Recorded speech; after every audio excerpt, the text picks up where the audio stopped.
মাবিরের বাড়িতে এত লোকজন, ওদের জন্য সব ভালো ভালো জিনিস। কি করছিস? যাস না এখন লক্ষ্মী সোনা, আমার কথাটা শোন। আমি একা কি করে পারবো এতগুলো লোকের কেনাকাটা করতে?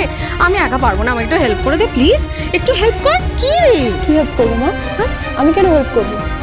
আমি কি বিয়েটা করতে চেয়েছি? আমি এখনো চাই না। তোমরা বাধ্য করছো, তোমরা আমাকে বাধ্য করছো এই বিয়েটা করতে। বিশেষ করে তুমি এমন হুমকি দিয়ে রেখেছো। মা, নিজের মেয়েকে ব্ল্যাকমেল করতে তোমার খারাপ লাগে না? না রে, একদম লাগে না। কারণ আমি জানি আমার মেয়েটা একটা আস্ত বোকা। আর এই যে এখন এত রাগারাগি করছিস বিয়ের জন্য, একদিন তুই বলবি মা আমার জন্য কি দারুণ একটা ছেলে পছন্দ করেছো। কারণ আমি জানি ছেলেটা খুব ভালো আর তোকে খুব ভালো রাখবে।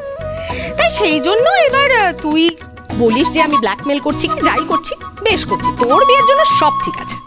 তোমাকে কিচ্ছু বলার নেই মা। শোন না কোথায় যাচ্ছিস? আজ আর যাস না, আজ আর বেরোস না, আমার কথাটা শোন। আজকে দুপুরবেলা অনেক প্ল্যান আছে। হ্যাঁ মানে আমরা বেরোবো, শপিংয়ে যাব। তোর বাবাকেও বলেছি তাড়াতাড়ি অফিস থেকে চলে আসবে। অনেক কেনাকাটা করতে হবে, অনেক কাজ আছে।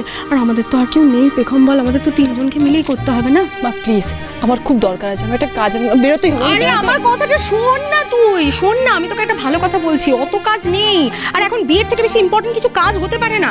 শোন না, আগে বিয়েটা হোক, তুই শ্বশুর বাড়ি যা, তারপরে না হয় ভাববি কি করবি না করবি। আর তাছাড়া শ্বশুর বাড়ির লোকের সঙ্গে তো একটা কথা বলতে হবে নাকি? মানে আবার কি কথা বলতে হবে? মানেটা কি? মানে এই বিয়ের পর তুই সাংবাদিকতা করবি কিনা, ওই ক্যামেরা নিয়ে নিয়ে লোকের পেছনে ছুটে বেড়াবি কিনা, এটা একটা কথা বলে নিতে হবে না শ্বশুর বাড়ির লোকের সঙ্গে? কি বলছো মা? আমি একজন সাংবাদিক, আমি চাকরি করছি। আমি সাংবাদিকতা করবো কিনা সেটার পারমিশন ওনাদের কাছ থেকে কেন নিতে হবে মা? আমি তো সেটাই বুঝতে পারছি না। তুই চুপ কর তো। আমি কোনো সেলিব্রিটি নই, হ্যাঁ, যে তুই সাংবাদিকের মতো পরপর প্রশ্ন করবি আর আমি মিষ্টি হেসে সব কথার উত্তর দেব। যেটা হয় সেটাই বলছি। কেন কেন হবে?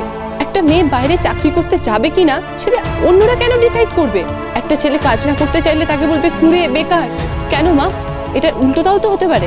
একটা ছেলে যদি ঘর সামলায়, একটা মেয়ে যদি বাইরে চাকরি করে, প্রবলেমটা কোথায়, ক্ষতি কোথায় মা?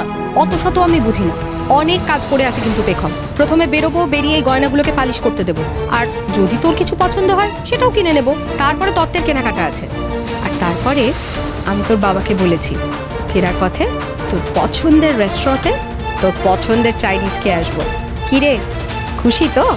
মা, তুমি আমাকে একদম ঘুষ দেওয়ার চেষ্টা করবে না। মা, আমাকে বেরোতে হবে, আমার সত্যিই কাজ আছে, খুব ইম্পর্টেন্ট কাজ। আচ্ছা ঠিক আছে, যাচ্ছ যাও, কিন্তু দুপুরের মধ্যে চলে আসবে, প্রমিস? আচ্ছা, চলে আসবো।